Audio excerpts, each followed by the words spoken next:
Bien, ¿y usted? Buenas tardes. Adelante, Diego. A ver, ¿qué vimos el día de ayer?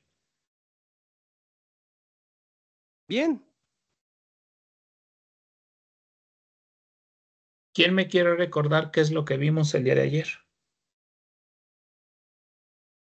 Quedamos en que iban a estudiar.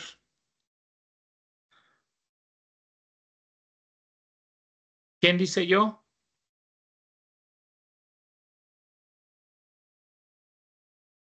Hola. Hola, doctor. Buenas tardes. Adelante. Hola.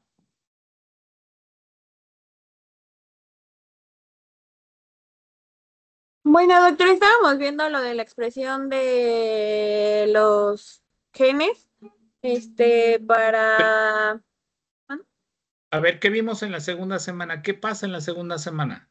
Después de la implantación, ¿qué pasa con él? En este caso, con el embrión. ¿Qué pasos están apareciendo en el embrión?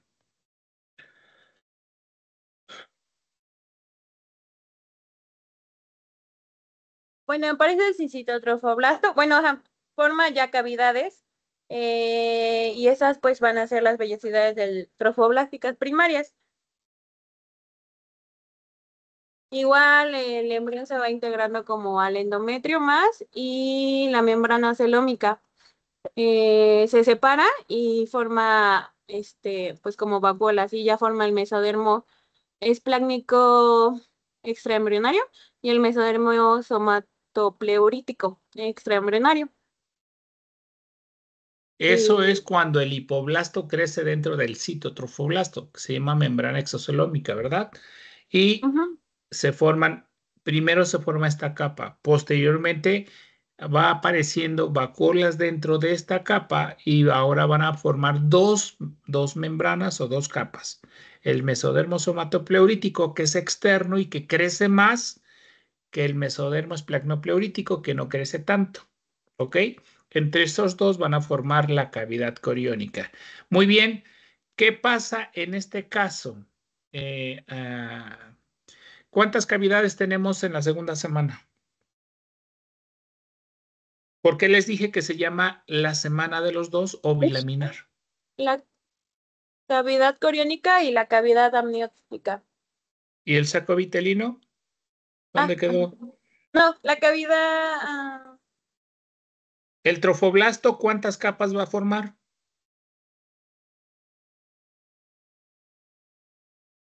Va a formar dos, el citotrofoblasto y el citotrofoblasto. Muy bien. El embrioblasto forma dos capas. ¿Cómo se llaman esas capas o esas? Forma el epiblasto y el hipoblasto. Muy bien. Y les dije yo que aparecían dos polos. ¿Cómo se llaman esos polos?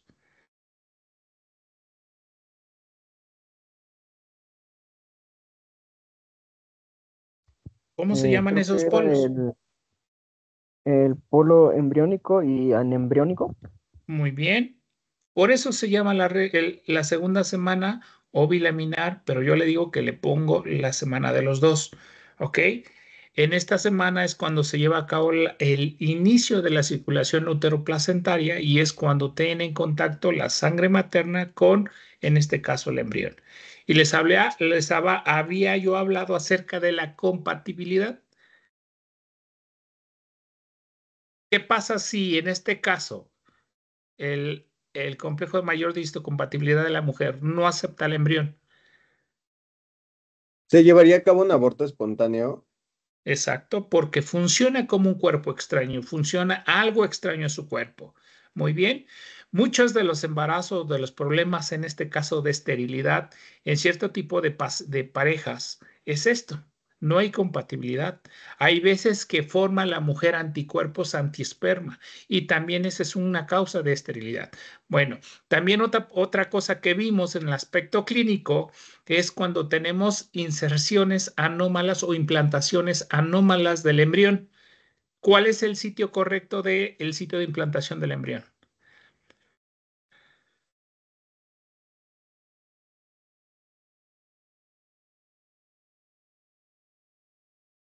¿Dónde les dije que estaba el sitio de inserción, de implantación? ¿En qué parte?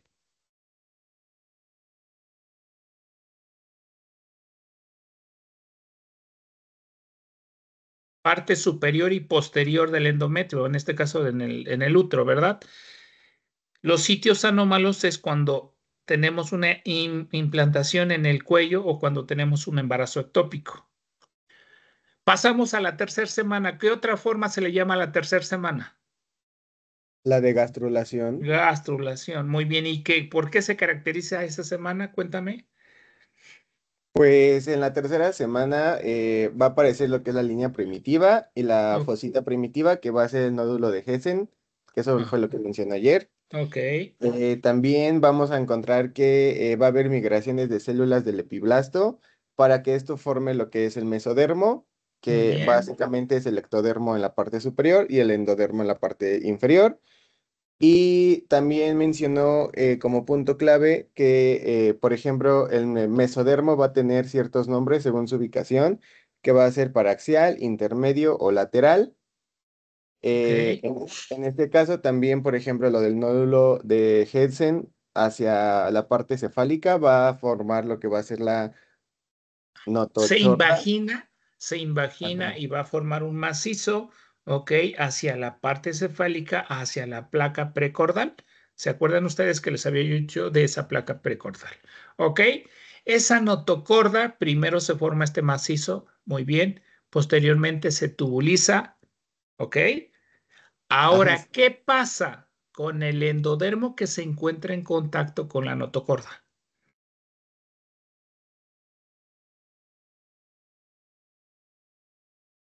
¿Qué pasaba?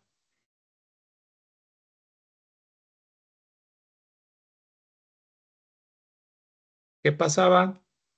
Se desaparece y Se forma un conducto. reabsorbe, se Se reabsorbe. reabsorbe. Muy bien. ¿Y ahora qué va a hacer cuando se reabsorbe?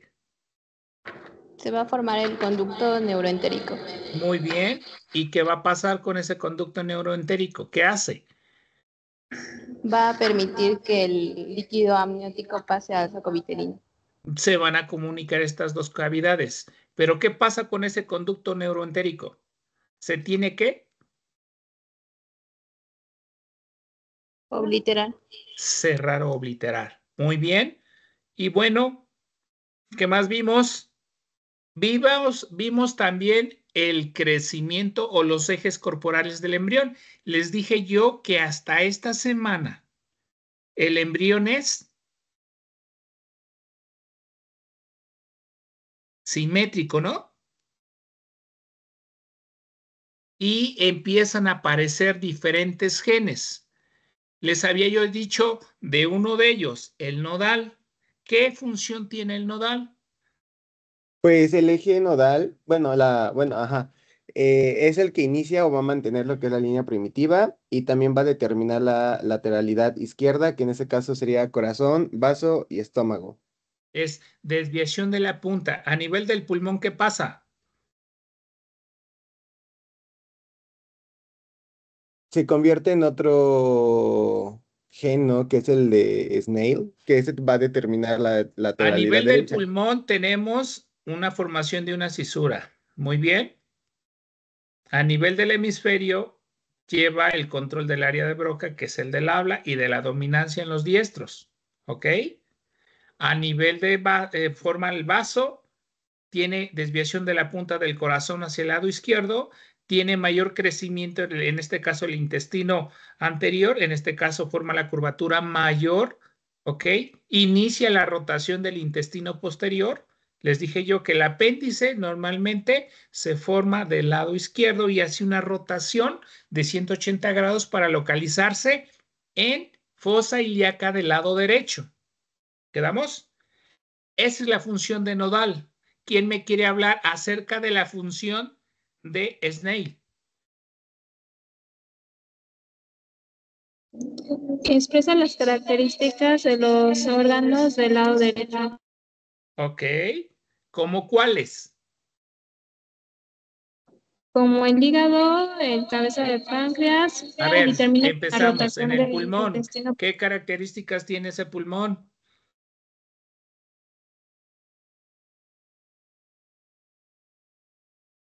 Dos fisuras Dos pulmonares. fisuras, ok. Fisuras. A nivel del hígado, bueno, en este caso forman las yemas hepatobiliares que tienden a formar lo que es el hígado, parte en este caso, bueno, en este caso la vía biliar y también la cabeza de páncreas o la parte derecha del páncreas. El páncreas se divide en dos porciones, porción izquierda, porción derecha, eso ya lo van a ver ustedes y por eso se forman parte de lo que es el páncreas anular. Muy bien, termina en este caso de la rotación del intestino. Son esas características. Muy bien, ¿quién me quiere hablar acerca de otro gen que es muy importante?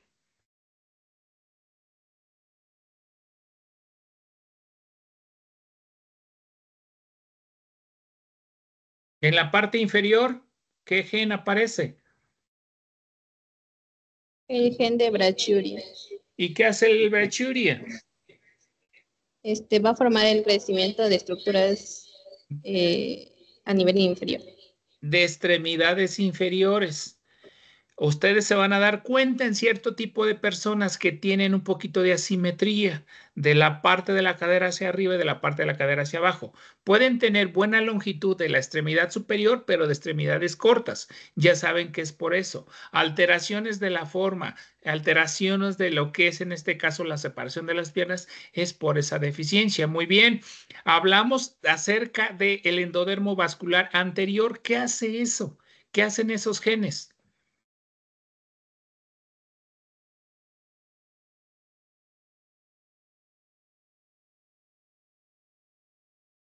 Son un grupo de genes que se encarga de la formación del cerebro anterior. Del cerebro anterior, exactamente. ¿Como cuáles? Ya los estás viendo, ¿verdad? Ajá, bueno, el de OTXO, LIMI y Hexi. No sé si es GES X1 y Cerberus. Muy bien. Aparecen otros que no quiero mencionar porque son un sinfín de genes. En la parte del ectodermo aparecen otro grupo de genes. ¿Cuáles son esos?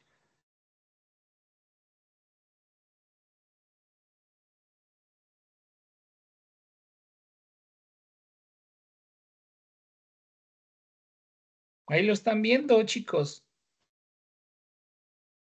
¿Cuáles son? Sería el de Chording, el de Guscoid y el de Noggin. A ver, ve tu imagen. ¿Cuáles son?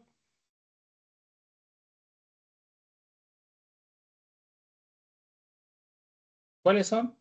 ¿Si estás viendo tu imagen? Sí, Doc. ¿Cuáles son? Pues sería el de Guscoid en la parte cefálica. Ok. En la parte media sería el de Noggin o Noggina, Cordina y Folistina. Ok, y fíjense, ahí tengo yo el nódulo primitivo. De ahí hacia atrás es el efecto del nodal y de Snell. En la parte distal, brachuria. Y en la parte del endodermo,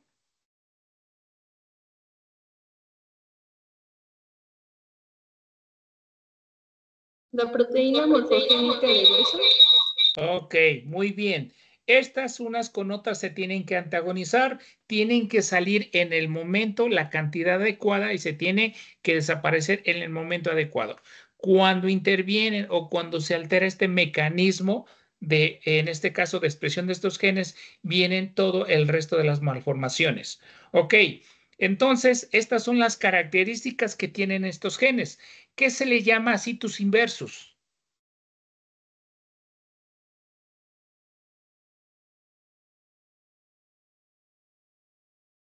Cuando los genes se expresan como el lado contrario del que se deberían de expresar. O sea, de que nodal del lado izquierdo y Snail del lado derecho.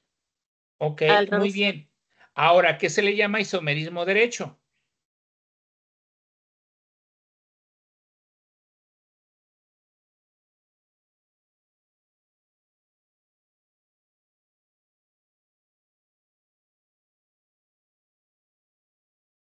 Cuando, por ejemplo, Snail se expresa de ambos lados, de izquierdo y de derecho. Isomerismo del lado derecho. Ok. Es cuando Snell se expresa tanto del lado derecho como del lado izquierdo. Isomerismo izquierdo.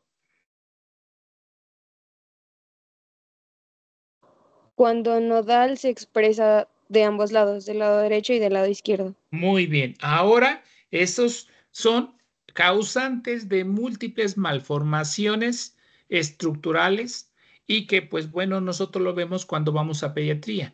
Vemos dextrocardias, vemos alteraciones de la transposición de los grandes vasos, vemos malformaciones, en este caso de la formación de los pulmones, vemos páncreas anular, vemos riñón en herradura, vemos poliesplenia. Son los causantes de este crecimiento, ¿ok?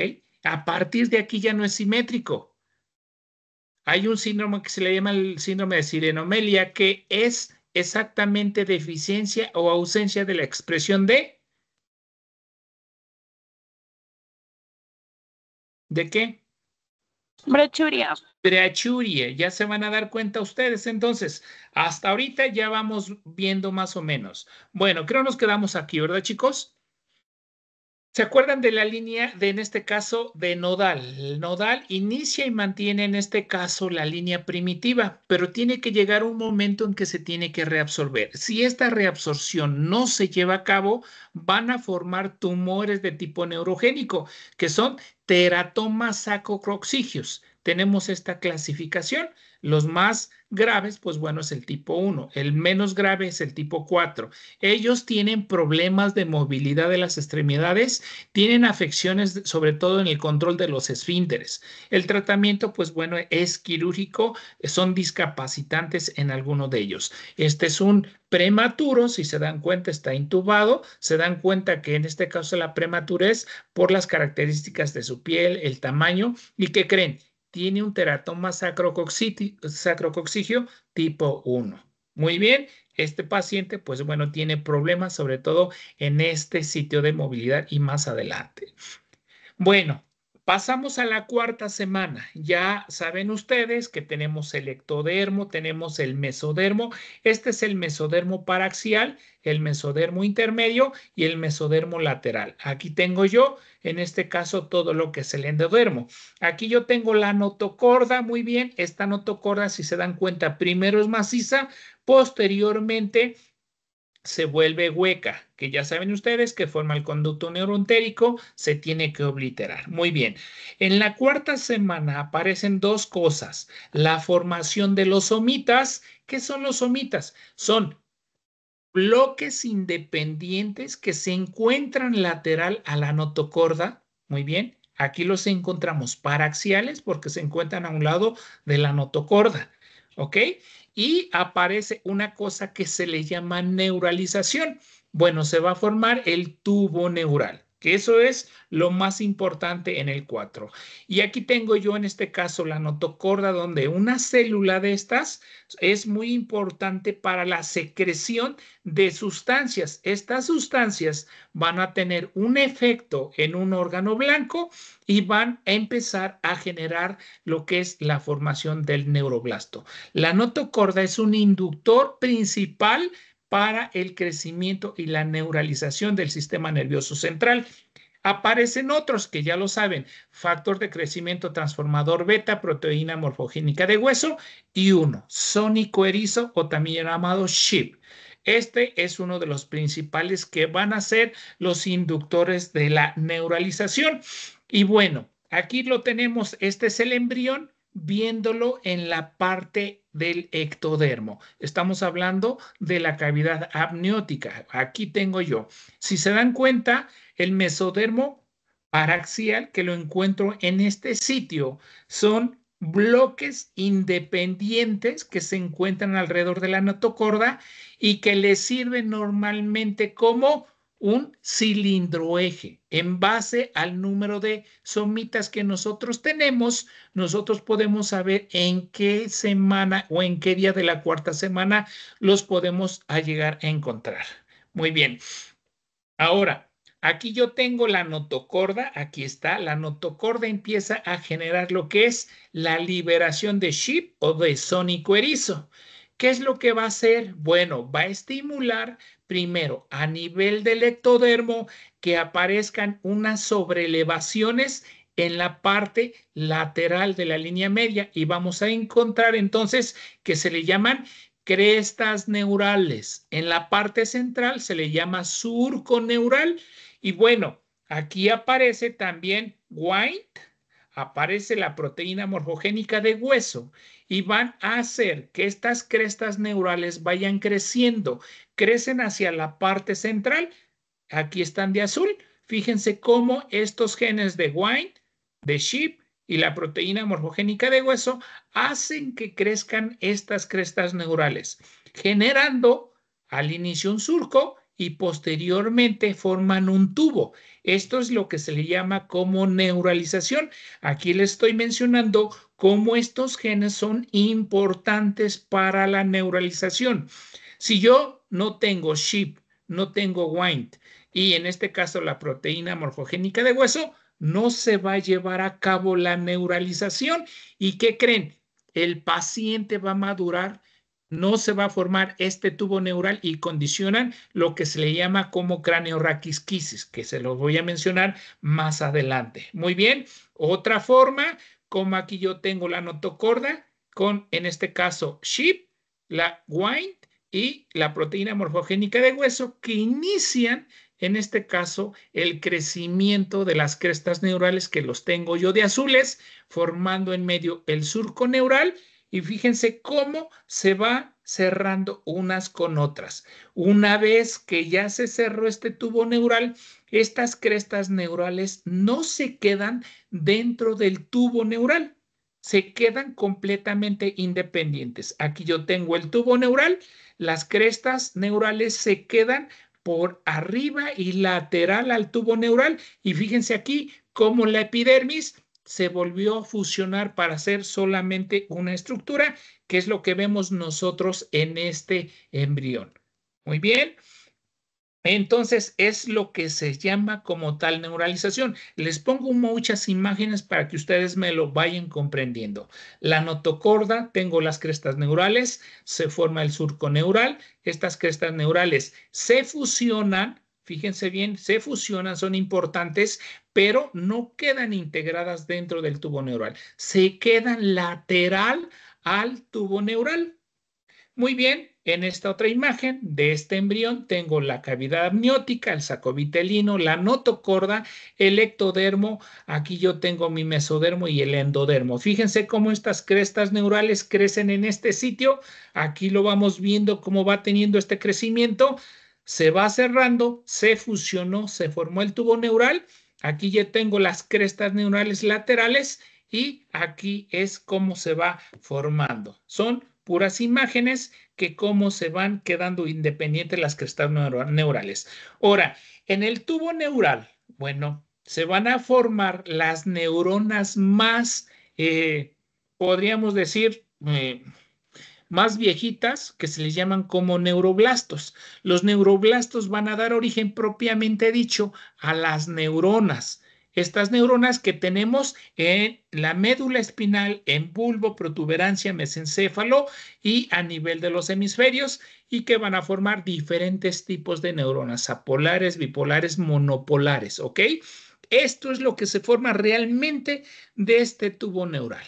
Muy bien, pero también tenemos las células, en este caso de sostén, que son los glioblastos. Y de los glioblastos, pues bueno, ya saben ustedes que tenemos el oligodendrocito, los astrocitos, que son los que van a formar las células de Schwann, las vainas de mielina, que van a formar como tal estas estructuras que también sirven de soporte de mecanismo inmunológico para protección de estas neuronas. ¿Ok?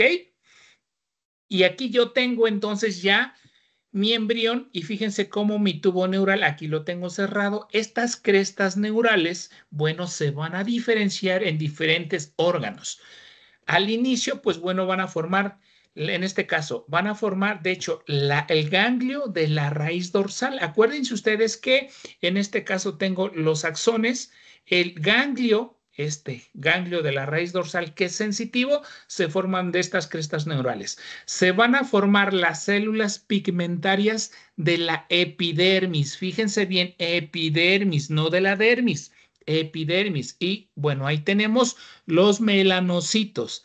Se forma también en este caso el ganglio simpático. La cadena simpática la tenemos desde mesencéfalo hasta lo que es la parte, en este caso, sacra. Bueno, va a formar toda esa cadena simpática que van a envolver a todo lo que son los vasos para el mecanismo de vasoconstricción. Van a formar también las células cromafines de la glándula suprarrenal. Estas glándulas vienen directamente de estas crestas neurales. A nivel del intestino, pues bueno, van a formar los plexos parasimpáticos de Auerbach y de Meissner, que incluso se sabe que es otro cerebro intestinal que tiene funciones que lo vamos a ver más adelante. Entonces, todo esto de la coloración de la piel, de la formación, en este caso, del ganglio, en este caso de la neurona del ganglio simpático, que las encontramos, las células cromafines de la glándula suprarrenal, el plexo prevertebral que los encontramos y el plexo simpático y parasimpático de Auerbach y Meissner, las encontramos y derivan directamente de estas crestas neurales que sirvieron para la neuralización. En esta otra imagen, fíjense cómo se forma en este caso mi tubo neural. El tubo neural, desde que se forma, esta es la notocorda, fíjense bien, se va a dividir este tubo neural en dos porciones. Una porción superior o posterior, si ustedes lo quieren ver, o anterior o inferior, y se le va a llamar como placa basal, la parte basal, y la parte superior o placa alar. La placa alar tiene la función, tiene las neuronas sensitivas. La placa basal tiene la función, en este caso, de la función motora. ¿Ok? Y bueno, ya hablamos acerca de cómo ocurre la neuralización. Muy bien.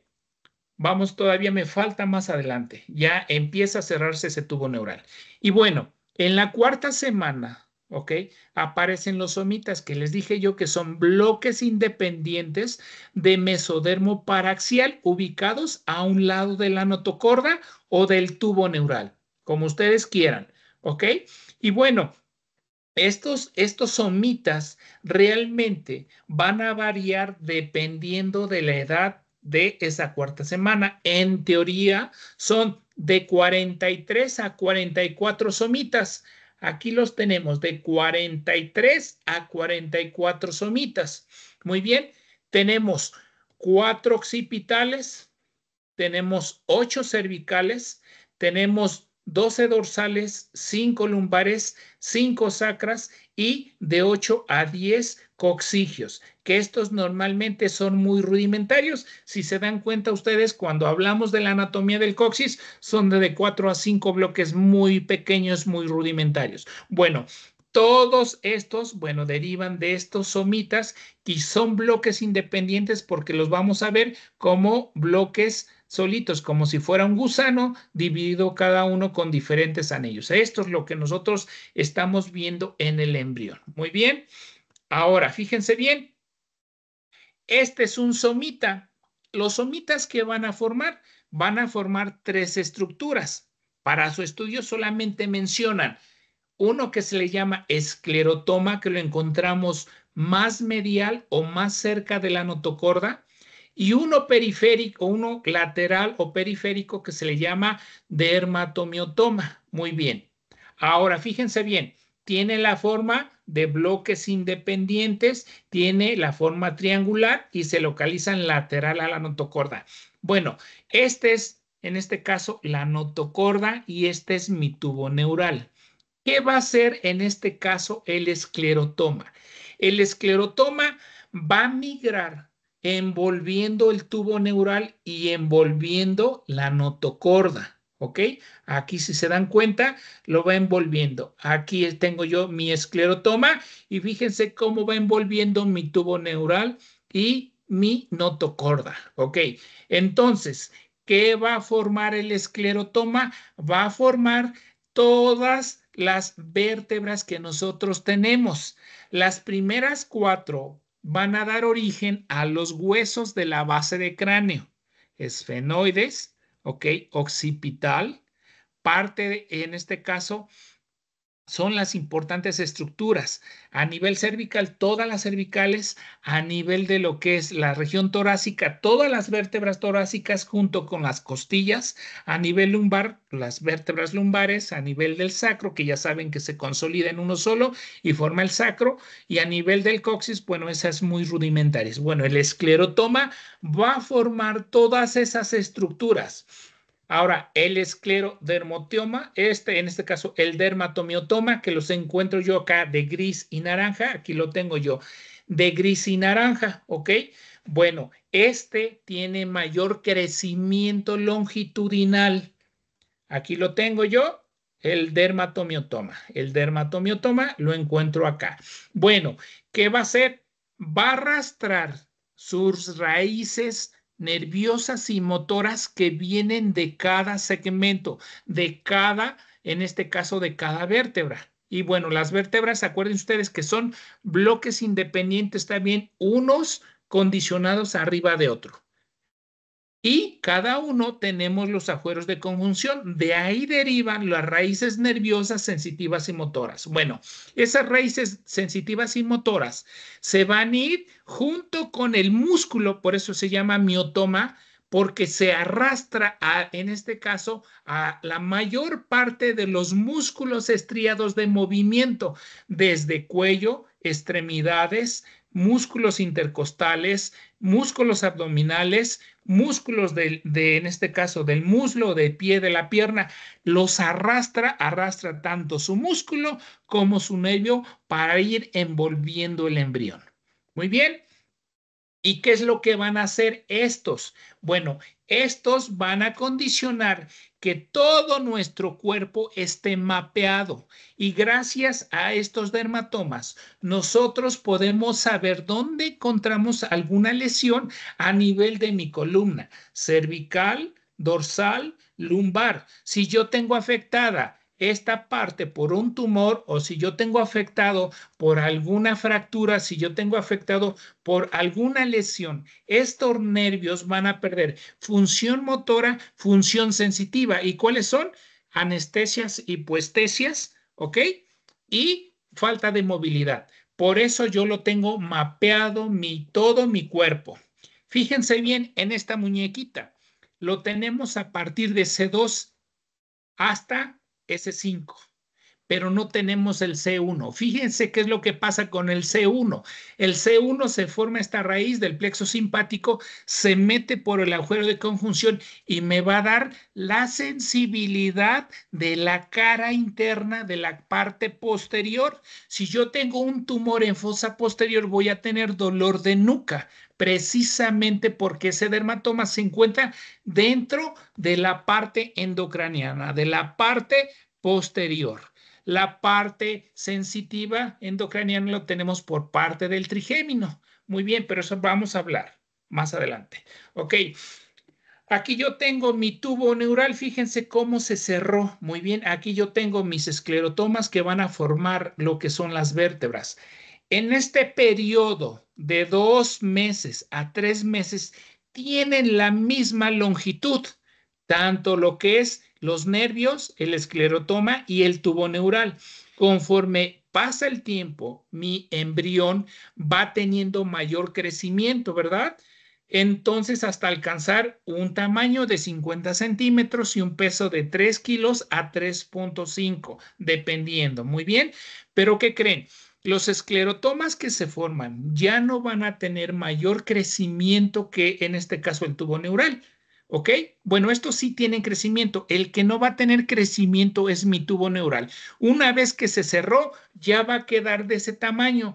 Por eso nosotros vemos que en el adulto se le conoce, estos filetes nerviosos van elongándose y van a formar lo que se le llama la cola de caballo, que en este caso se encuentran aproximadamente de L2 hacia abajo. Aquí ya no tenemos tubo neural, ya no tenemos en este caso médula. Y todo este sitio se le llama cisterna subaracnoidea lumbar, que es donde los anestesiólogos colocan el anestésico, en este caso subaracnoideo.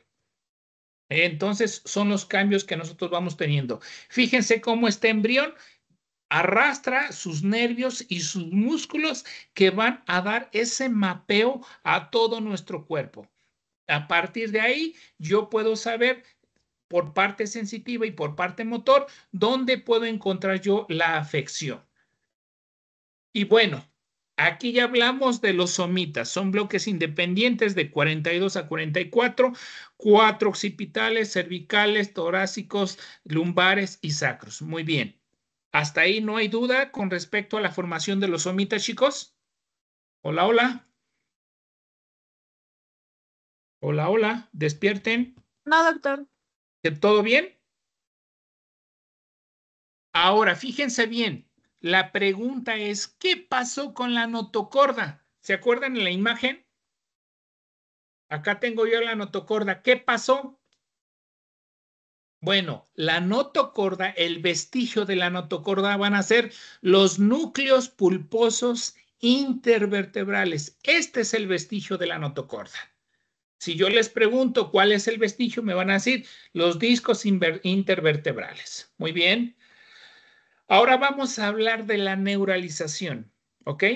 Ya les dije yo que gracias a sónico erizo, Wine y la proteína morfogénica de hueso son importantes para la formación del tubo neural, que ya saben ustedes que, pues bueno, fue un tubo. El sitio donde inicia el cierre del tubo neural es en el quinto somita y es pregunta de examen. ¿Cuál es el sitio de cierre del tubo neural? Quinto somita. A partir de ahí vamos a tener un cierre anterior o cefálico y un cierre posterior o caudal. Se van cerrando, ¿ok? Fíjense bien. Y este cierre, pues aquí yo tengo los somitas, si se dan cuenta, estos son los somitas y ya se va cerrando este tubo neural. Muy bien. Y fíjense bien, al cierre del tubo neural anterior se le llama neuralización primaria porque se cierra primero y el cierre del tubo neural en la parte caudal se le llama como neuralización secundaria. Ya saben ustedes, entonces, ahora, ¿en qué día se cierra el neuroporo anterior? Va a ser en el día 25. Es pregunta de examen. ¿Cuándo se cierra el neuroporo posterior? En el día 27 o en el día 28. Pero si ustedes me ponen el 28, no hay ningún problema. Los libros, unos van a venir con 27, otros van a venir con 28. Y fíjense cómo aquí ya se cerró mi tubo neural. Aquí ya lo tengo cerrado completamente. Estos son los somitas, ¿ok? Y ya van arrastrando su dermatomiotoma en el embrión. Muy bien, hasta ahí no hay ningún problema, chicos.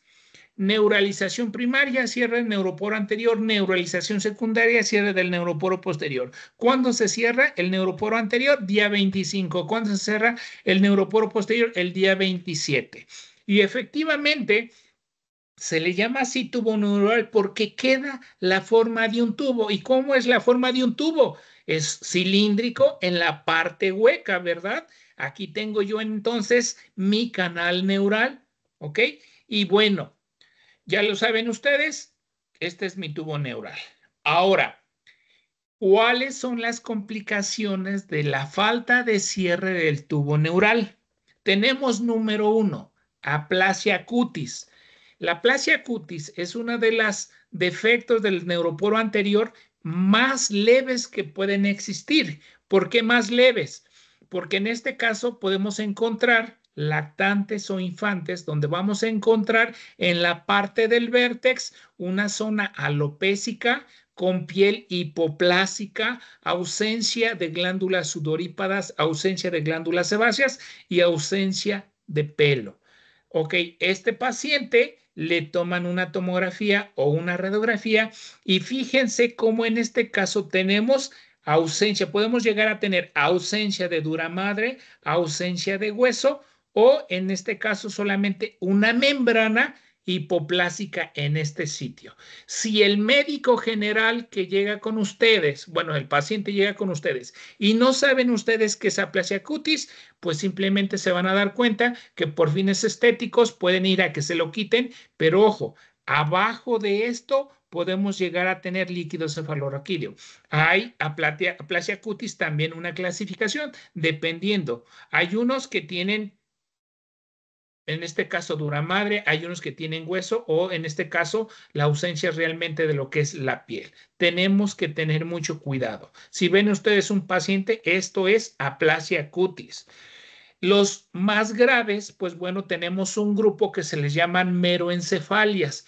Estas meroencefalias, pues bueno, podemos encontrar desde ausencia de huesos de la cavidad craneana, ausencia de formación de los hemisferios, ausencia de formación del sistema nervioso central. Fíjense cómo en este paciente, pues bueno, lo está descubierto el sistema nervioso, ¿verdad? Los hemisferios. En este paciente lo tiene cerrado. Aquí tiene en este caso cerrado, pero no tiene hemisferios, no tiene cráneo. Eso se le llaman como meroencefalias. ¿Quedamos? Y son incompatibles con la vida. Muy bien.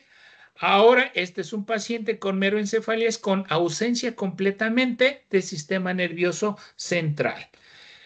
Ahora, les había yo dicho que para que se cierre el tubo neural se necesita sónico erizo, Wine y proteína morfogénica de hueso para que se cierre ese tubo neural.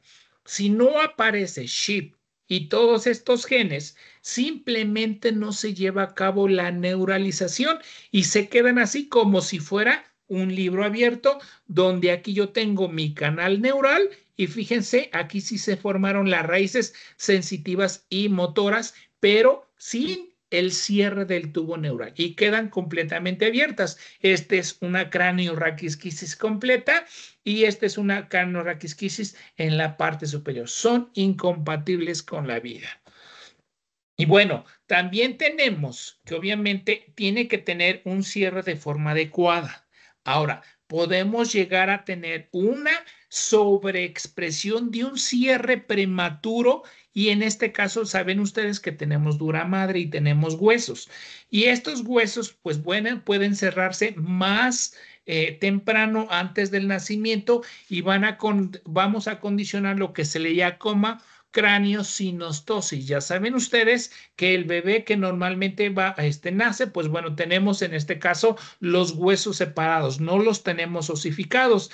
Y esto me va a condicionar que se cierren estas suturas interóseas y van a generar, en este caso, las deformidades del cráneo en los pacientes con craneorraquisquisis. Esto me va a condicionar que mi sistema nervioso central no se lleva a tener un crecimiento de manera adecuada. Entonces, este tipo de pacientes los mandamos a neurocirugía para que rompan las suturas y esto condicione también un crecimiento adecuado del sistema nervioso central y realmente es una sobreexpresión del factor de crecimiento de fibroblastos que condicionan cierre prematuro de las suturas craneales y ya dependiendo de la forma que nosotros tengamos en el paciente pues va a ser escaspocefalia, plaquiocefalia, braquicefalia y trigonocefalia. Yo creo que por el horario nos vamos a quedar aquí y continuamos el día de mañana, chicos. ¿Ok? Hola, hola, ya se acabó la hora del cine. Gracias, doctor. Hasta luego. Pónganse a estudiar, por favor. Nos vemos el día de mañana. Bye.